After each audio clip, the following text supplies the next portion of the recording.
இந்த நாடாளுமன்ற தேர்தல் நேரத்துல நடக்கக்கூடிய பரபரப்பான விவகாரங்கள் குறித்து தான் அடுத்தடுத்து பார்க்க போறோம். எப்பொழுதும் எதிராசன் வடிவழகு என் இதயத் தொழுதால் இல்லை எனக்கெதிர் இல்லை எனக்கெதிர் இல்லை எனக்கெதிரே. ஸ்ரீமதே ராமானுஜாய நமஹா. இடதர்ம தேசியவாதிகளுக்கும் வணக்கம். இந்தியாவினுடைய மாண்பை காப்பாற்றுவதற்காக, இந்தியாவினுடைய மதச்சார்பின்மையை காப்பாற்றுவதற்காக, இந்தியாவினுடைய சமூக நீதியை காப்பாற்றுவதற்காக வாக்களிப்பீர் தாமரை சின்னத்தில். வாக்களிப்பீர் தாமரை சின்னத்தில். தாமரை சின்னத்தில். சரி, நாம கண்டென்ட்டுக்குள்ள போயிடலாம். நம்மளுடைய அண்ணாமலர்கள் இந்த நாடாளுமன்ற தேர்தலில் கண்டிப்பா போட்டி போட மாட்டாரு அப்படிங்கிற மாதிரி நான் நம்பிட்டு இருந்தேன். என்ன மாதிரியே நிறைய பேரும் நம்பிட்டு இருந்தாங்க. அதே மாதிரி இந்த திராவிட கட்சிகள் அவங்களும் நம்பிட்டு இருந்தாங்க. அதனாலதான் எப்ப பார்த்தாலும் அண்ணாமலை அவர்களை முடிஞ்சா இந்த தேர்தலை போட்டியிட்டு வின் பண்ண சொல்லுங்க, முடிஞ்சா இந்த தேர்தலில் நிக்க சொல்லுங்க பாப்போம் அப்படிங்கிற மாதிரி தொடர்ந்து எல்லாருமே பேசிட்டு இருந்தாங்க. இந்த 200 ரூபாய் தற்கொலை யூபிக்கள் இது மாதிரி பேசினா கூட பரவாயில்ல, திமுக இருக்கக்கூடிய முக்கிய நிர்வாகிகள், பெரிய தலைவர்கள், மூத்த தலைவர்கள், இவங்க எல்லாருமே இதே மாதிரியான கருத்துக்கள் தான் தொடர்ந்து சொல்லிட்டு வந்துட்டு இருந்தாங்க. திடீர்னு பாஜக மேலிடம் அண்ணாமலை அவர்களை இந்த தேர்தலில் போட்டியிட சொல்லிட்டாங்க. இந்த செய்தி வெளியே வந்ததுக்கு அப்புறமா அவங்க எல்லாருக்குமே வயிற்றுல புளிய கரைச்ச மாதிரி ஆயிடுச்சு. அப்போதுல இருந்து அண்ணாமலை அவர்களுக்கு எதிராக இவங்களால என்னென்ன பண்ண முடியுமோ அது எல்லாத்தையுமே பண்ணிட்டு தான் வந்துட்டு இருக்காங்க. அவங்களால எவ்வளவு அவதூறு கருத்துக்களை அண்ணாமலை அவர்களுக்கு எதிராக பரப்ப முடியுமோ அந்த அளவு பரப்பிட்டு வந்துட்டு இருக்காங்க.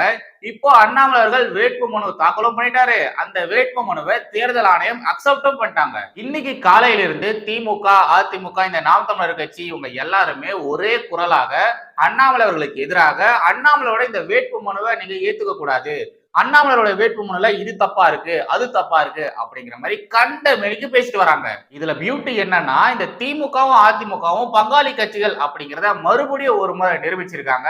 இவங்க ரெண்டு பேருமே ஒன்னா சேர்ந்து அண்ணாமலை அவருக்கு எதிராக கத்திட்டு வந்துட்டு இருக்காங்க.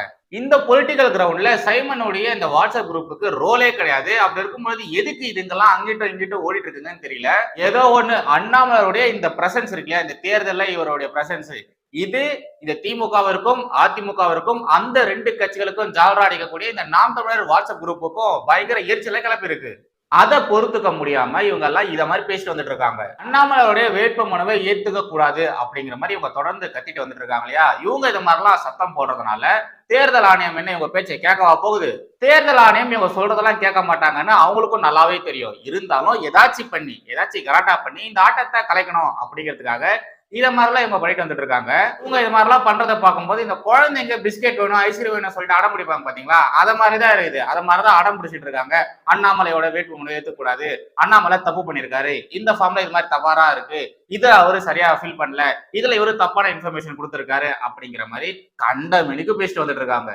வெறும் வேட்புமனு தாக்கல் பண்ணதுக்கே இவங்க எல்லாருமே இப்படி கதறிட்டு இருக்காங்கன்னா, அண்ணாமலை அவர்கள் நாளைக்கு பிரச்சாரம் போகும்பொழுது இந்த தேர்தலில் வின் பண்ணதுக்கு அப்புறமா பார்லிமெண்ட்டுக்கு போகும்போது அங்க அவர் கொண்டு வரக்கூடிய முடிவுகள் இதெல்லாம் பார்த்து இவங்க எல்லாருமே எப்படி கதற போறாங்களோ அதெல்லாம் பாக்குறதுக்கு நான் ரொம்ப ஆவலா இருக்கேன். அண்ணாமலை அண்ணனுக்கு தான் இது மாதிரிலாம் இவங்க பண்றாங்கன்னு பார்த்தா, பாஜக இருக்கக்கூடிய one of the toughest candidate Vinod P Selvam அவருக்கும் இதே மாதிரியான படைச்சல் தான் இந்த திமுக காரங்க கொடுத்துட்டு வந்துட்டு இருக்காங்க.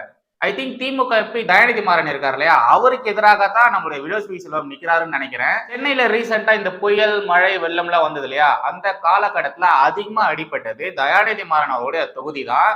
அந்த தொகுதி பக்கம் திரு தயாநிதி மாறன் அவர்கள் வரவே இல்லை, களத்துல இறங்கி மக்களை சந்திக்கவே இல்லை, கஷ்டப்படுற மக்களுக்கு தேவையான விஷயங்கள் அவர் செஞ்சு கொடுக்கவே இல்லை. இது இந்த மக்களிடையே பெரிய அதிருப்தியை ஏற்படுத்தியிருக்கு. பட் அந்த காலகட்டத்துல திரு வினோத் பி செல்வம் அவர்கள் இறங்கி வேலை செஞ்சாரு. வினோத் பி செல்வம் அவர்கள் அவருடைய சொந்த பணத்தை செலவு பண்ணி அங்க பாதிக்கப்பட்ட மக்களுக்கு நிவாரண உதவிகள்லாம் கொடுத்துட்டு இருந்தாரு. ஆனா அந்த தொகுதி மக்கள் ஓட்டு போட்டு வெற்றியடை செய்தாங்க பாத்தீங்களா, அந்த தொகுதி எம்பி, எம்எல்ஏக்கள், கவுன்சிலர்கள் இவங்க யாருமே பெருசா அந்த மக்களுக்கு உதவே இல்லை. அது அங்களுடைய மக்களுக்கு நல்லாவே தெரியும். அதனாலதான் திரு வினோத் பி செல்வம் அவர்களை எப்படியாச்சும் முடக்கணும்னு இத மாதிரி வேலைகள்லாம் பார்த்துட்டு வந்துட்டு இருக்காங்க நம்மளுடைய திமுக. வினோத் பி செல்வம் அவருடைய வேட்பு மனுவை ஏத்துக்க கூடாது அப்படின்னு சொல்லி இந்த திமுக காரங்க எதிர்ப்பு தெரிவிச்சிருந்தாலும் அவருடைய வேட்பு மனுவை தேர்தல் ஆணையம் ஏத்துக்கிட்டாங்க. இதே மாதிரிதான் தமிழகத்துல பல்வேறு இடங்கள்ல போட்டியிடக்கூடிய இந்த பாஜக வேட்பாளர்களுக்கு எதிராக அதிமுக, திமுக இவங்க ரெண்டு பேருமே ஒன்னா சேர்ந்து பாஜகவிற்கு எதிரான காரியங்கள்லாம் தொடர்ந்து செஞ்சுட்டு வராங்க. இப்ப நாம பார்த்த விஷயங்கள் எல்லாமே பாஜக வேட்பாளர்களுக்கு எதிராக திமுக மற்றும் அதிமுக இவங்க செய்த காரியங்கள், இவங்க எதிர்ப்பு தெரிவிச்ச விஷயங்கள். இப்ப நாம பார்க்க போறது இந்த வேட்பு மனு எல்லாம் கொடுத்திருப்பாங்க இல்லையா, அவங்களுடைய வேட்பு மனுவை நிறுத்தி வச்சிருக்காங்க தேர்தல் ஆணையம். அது யார் யாரு அப்படிங்கிறத பார்க்கலாம். ஃபர்ஸ்ட் இதை பாருங்க. நீலகிரி திமுக வேட்பாளர் திரு ராசாவின் வேட்புமனு நிறுத்தி வைப்பு. அதுக்கான காரணம் என்னன்னா, ராசாவின் ஜாதி சான்றிதழில் சில சந்தேகங்கள் எழுப்பி வேட்புமனு நிறுத்தி வைப்பு. இவ்வளவு நேரம் பார்த்தது திமுக அதிமுக எதிர்ப்பு தெரிவிச்சது மட்டும்தான். ஆனா இப்ப நம்ம பார்த்தது தேர்தல் ஆணையமே வேட்புமனுவை நிறுத்தி வச்சிருக்காங்க. திரு ராசா அவர்களுடைய வேட்புமனுவை நிறுத்தி வச்சிருக்காங்க. அதற்கான காரணம் என்னன்னா, அவருடைய அந்த ஜாதி சான்றிதழ்ல ஒரு சில சந்தேகங்கள்லாம் இருக்கு, அதை கிளியர் பண்ணணும் அப்படிங்கிறதுக்காக நிறுத்தி வச்சிருக்காங்க. அடுத்து பாத்தீங்கன்னா, அதே நீலகிரி தொகுதியில அதிமுக வேட்பாளர் லோகேஷ் தமிழ்செல்வன் அவருடைய வேட்புமனுவையும் நிறுத்தி வச்சிருக்காங்க. இதுக்கான காரணம் நமக்கு தெரியல. திமுக அதிமுக இந்த 2 வேட்பாளர்களுடைய வேட்புமனுவை தேர்தல் ஆணையம் நிறுத்தி வச்சிருக்காங்க. இதுக்கு பேர் தான் கர்மான்னு சொல்லுவாங்க. சும்மாவே நீங்க பாஜக வேட்பாளருடைய வேட்புமனுவை நிறுத்தி வைக்கணும், ஏத்துக்க கூடாது, அது இதெல்லாம் சொல்லிட்டு இருந்தீங்க இல்லையா? இப்ப பாருங்க, உங்களுடைய முக்கியமான வேட்பாளருடைய வேட்புமனுவை தேர்தல் ஆணையமே நிறுத்தி வச்சிருக்காங்க. அப்புறம் விசிக கட்சியை சேர்ந்த சிட்டிங் எம்பி ரவிக்குமார் இருக்கார் இல்லையா, அவருடைய வேட்புமனுவை நீங்க ஏத்துக்க கூடாதுன்னு சொல்லி பாமக எதிர்ப்பு தெரிவிச்சிருக்காங்க. அதுக்கு பாமக தரப்புல இருந்து சொல்ற காரணங்கள் எல்லாமே நம்மளால ஏத்துக்க முடியாதா இருக்கு. இந்த திமுக காரங்க அதிமுக காரங்க சொல்ற மாதிரியான சப்ப காரணங்கள்லாம் ஒண்ணும் கிடையாது. பாமக சொல்ற பாயிண்ட் ரொம்ப ரொம்ப வேலிடான பாயிண்ட். அவங்க என்ன பாயிண்ட் சொல்லியிருக்காங்கன்னா, விழுப்புரத்தில் விசிக வேட்பாளர் ரவிக்குமாரின் வேட்பு மனுவினை ஏற்க கூடாது என பாமக கடும் எதிர்ப்பு. கடந்த முறை அவர் திமுக வேட்பாளராக உதயசூரியன் சின்னத்தில் நின்று எம்பியாக இருக்கிறார். ஆனால் தற்போது விசிக சார்பில் வேட்புமனு தாக்கல் செய்கிறார் எனில் இவர் எப்போது திமுகவில் இருந்து விலகி விசிகவில் இணைந்தார், அந்த விவரக்கோப்பு இணைக்கவில்லை. எனவே அவரது வேட்புமனுவை ஏற்க கூடாது என்கின்றனர். எனவே விசிக வேட்பாளர் ரவிக்குமாரின் வேட்புமனுவை ஏற்பதில் சிக்கல் ஏற்பட்டுள்ளது. அதாவது விசிகாவுக்கு கடந்த முறையோ 2 தொகுதி தான் கொடுத்தாங்க, 2 டிக்கெட் தான் கொடுத்திருந்தாங்க. அதுல ஒண்ணு பாத்தீங்கன்னா உதயசூரியன் சின்னத்துல நிக்கணும்னு சொல்லி ரவிக்குமார் அவர்கள் உதயசூரியன் சின்னத்துல தான் நின்று இருந்தாரு. பட் விசிக தலைவர் திருமாவளவர்கள் அவருடைய கட்சி சின்னம் என்னன்னு நமக்கு ஃபைனலா தெரியல. பட் அவர் பானை சின்னத்துல நின்னாருன்னு நினைக்கிறேன். பட் திரு ரவிக்குமார் அவர்கள் உதயசூரியன் சின்னத்துல தான் நின்னாரு. சோ டெக்னிக்கலி பாத்தீங்கன்னா அவரு திமுக எம்பியாக தான் இருப்பாரு. என்னதான் ஒரு விசிக கட்சி சேர்ந்தவரா இருந்தாலும் அவரு இந்த உதயசூரியன் சின்னத்துல நிக்கிறதுனால அவரும் திமுக காரரா தான் இருப்பாரு. இப்போ இந்த 2024 நாடாளுமன்ற தேர்தல்ல ரவிக்குமார் அவர்கள் விசிக கட்சிக்காரன், நானு விசிக சார்பாக நான் இந்த எம்பி தேர்தல்ல போட்டிடுறேன் அப்படின்ற மாதிரி சொல்லி வேட்புமனு தாக்கல் பண்ணியிருக்காரு இல்லையா, அதை பாயிண்ட் அவுட் பண்ணி பாமக இவரு திமுக இருந்து விலகி எப்போ விசிக சேர்ந்தாரு அந்த டாக்குமெண்ட்ஸ் எல்லாம் சப்மிட் பண்ண சொல்லுங்க. அது எதுவுமே இங்க இல்ல. கடந்த முறை அவரு திமுக சார்பாக தான் நின்னாரு, இப்ப இவர் விசிக சார்பா நிக்கிறேன்னு சொல்றாரு. எப்படி திமுக இருந்து அவர் விசிக வந்தாரு, எப்போ வந்தாரு, எதனால வந்தாரு, இத மாதிரியான விஷயங்களை நீங்க கேட்கணும் அப்படிங்கிற மாதிரி சொல்லி திரு ரவிக்குமார் அவருடைய வேட்புமனுவை நீங்க ஏத்துக்க கூடாதுன்னு சொல்லி பாமக எதிர்ப்பு தெரிவிக்கிறாங்க. இதுல பாமக சொல்லக்கூடிய பாயிண்ட்கள் எல்லாமே ஃபேக்டா இருக்கு. ஓகேங்களா, இது ஃபேக்டா இருக்கு. பட் திமுக அதிமுக இவங்க சொல்லக்கூடிய பாயிண்ட் எல்லாம் பாருங்களேன், சும்மா கண்மூடித்தனமா எதிர்க்கிற மாதிரி தான் இருக்கே தவிர மற்றபடி பெருசா ஒண்ணுமே இல்லை. அண்ணாமலை அவர்களை பார்த்தும் இந்த பாஜக வேட்பாளர்களை பார்த்தும் இந்த திராவிட கட்சிகள் எதுக்காக பயப்படுறாங்கன்னா, அண்ணாமலை அவர்கள் போற பாதை, அண்ணாமலை அவர்கள் இருக்கக்கூடிய கட்சி, அண்ணாமலையோட விஷன் இதெல்லாம் தான். அண்ணாமலை அவர்கள் எம்பி ஆகிட்டாருன்னா கண்டிப்பா பாஜக மேலிடம் அண்ணாமலை அவர்களுக்கு கேபினெட் மினிஸ்ட்ரி கொடுத்துருவாங்க. அண்ணாமலை அவர்கள் இந்த தேர்தலில் வின் பண்ணலனாலும் பாஜக மேலிடம் கண்டிப்பா கொடுத்துருவாங்க. சோ அவருடைய பவரை யூஸ் பண்ணி கோவை மக்களுக்காக சில ப்ராமிஸ் எல்லாம் கொடுத்திருந்தார் இல்லையா, அண்ணாமலை அவர்கள் அந்த ப்ராமிஸ் எல்லாத்தையுமே நிறைவேற்றிடுவாரு. அவர் கொடுத்த வாக்குறுதிகளை நிறைவேற்றிடுவாரு. காலங்காலமா பிரச்சனைகளை சொல்லிதான் இந்த 2 திராவிட கட்சிகளுமே மாத்தி ஆட்சி அமைச்சாங்களே தவிர அந்த பிரச்சனைக்கான வழியையோ இல்லைன்னா அந்த பிரச்சனைக்கான சொல்யூஷனையோ இது வரைக்கும் இந்த 2 திராவிட கட்சிகளுமே சொன்னதும் இல்ல, கொடுத்ததும் இல்ல, அந்த பிரச்சனையை முடிச்சதே இல்லை. அந்த பிரச்சனையை வச்சு பயங்கரமா பாலிடிக்ஸ் பண்றாங்களே தவிர அந்த பிரச்சனையை முடிவு கொண்டு வரதுக்கான செயல்கள் அவங்க இது வரைக்கும் எதுவுமே செஞ்சது இல்லை.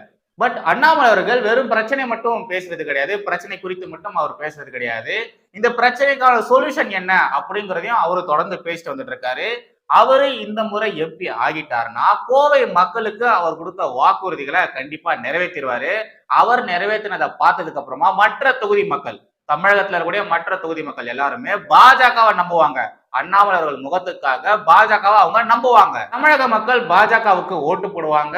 பாஜக வெற்றி பெறும். தமிழகத்துல அவங்க ஆட்சியும் அமைப்பாங்க. எப்பவுமே பாஜக ஆட்சி அமைக்கிறதுக்கு தான் கொஞ்சம் டைம் எடுத்துப்பாங்க. ஒன்ஸ் அவங்க ஆட்சிக்கு வந்துட்டாங்கன்னு வச்சுக்கோங்களேன், அதுக்கப்புறம் அவங்க மட்டும்தான் நிரந்தரமா ஆட்சியில இருப்பாங்க. இது எல்லாமே இந்த திராவிட கட்சிகளுக்கு நல்லாவே தெரியும். அதனாலதான் இந்த பாஜகவையும் அண்ணாமலை அவர்களையும், முக்கியமா அண்ணாமலை அவர்களையும் பார்த்து இவங்க பயங்கரமா நடுங்குறாங்க. பரம்பரையா இங்க இருக்கக்கூடிய மக்களை ஏமாத்தி இவங்க மாத்தி மாத்தி ஆட்சி அமைச்சுட்டு வந்துட்டு இருக்காங்க.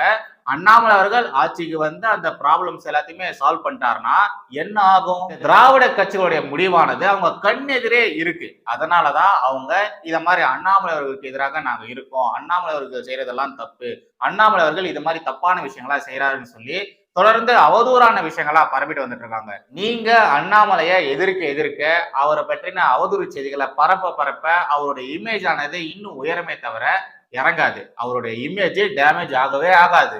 கடைசியாக 2 துணுக்கு செய்திகள் இருக்கு, அதை மட்டும் பார்த்துட்டு நம்ம இந்த வீடியோ முடிச்சுக்கலாம். தமிழக பாஜக கவுண்டர் கோபால் அப்படின்னு சொல்லிட்டு ஒரு விஷயத்தை வெளியிட்டு வந்துட்டு இருக்காங்க. அந்த ஸ்கிரீன்ஷாட் நீங்க சைட்ல போற தயவு செய்து பாருங்க. அந்த கேரக்டராவே மாறிடுவீங்களா? கனிமொழி அவங்களை டேக் பண்ணி என்ன போட்டிருக்காங்கன்னா, திமுக இந்துக்களுக்கு எதிரான கட்சி அல்ல அப்படின்னு கனிமொழி அவர்கள் சொல்லியிருக்காங்க. எலெக்ஷன் வந்தா போதும் மேடம் குடும்பமும் இந்து மத காப்பாளர் ஆர்டிஸ்டாவும் எலெக்ஷன் முடிஞ்சதும் பகுத்தறிவு ஆர்டிஸ்டாவும் மாறிடுவாங்க. குடும்பம் மொத்தமும் நேரத்துக்கு தகுந்த மாதிரி அந்த கேரக்டராவே வாழ ஆரம்பிச்சிடுவாங்க அப்படிங்கிற மாதிரி போட்டிருக்காங்க. அதாவது தேர்தல் வரும்பொழுது மட்டும் இவங்க இந்து மத காப்பாளர்கள் மாதிரி நடிக்க ஆரம்பிச்சிருவாங்க. தேர்தல் முடிஞ்ச உடனே தாங்கள் ஒரு பகுத்தறிவுவாதிகள் அப்படிங்கிற மாதிரி நடிக்க ஆரம்பிச்சிருவாங்க. எந்த கேரக்டர் அவங்க எடுத்துக்கிறாங்களோ அதை அப்படியே வாழ ஆரம்பிச்சிருவாங்க அப்படின்னு சொல்லி தமிழக பாஜக பங்கமா கலாச்சி விட்டுருக்காங்க.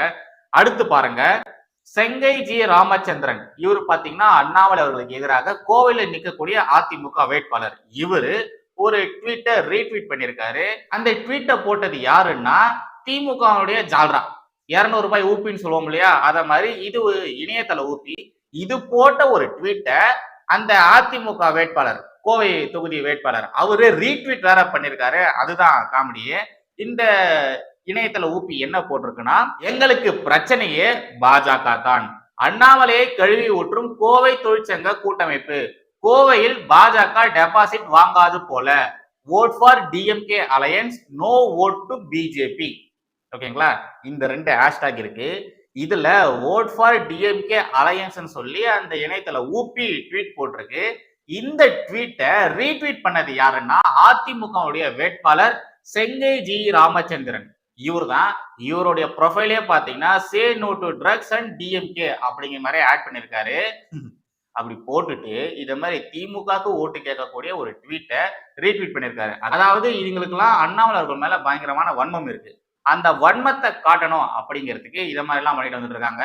சும்மாவா சொன்னாரு அண்ணாமலை திமுகவும் அதிமுகவும் பங்காளி கட்சிகள்னு?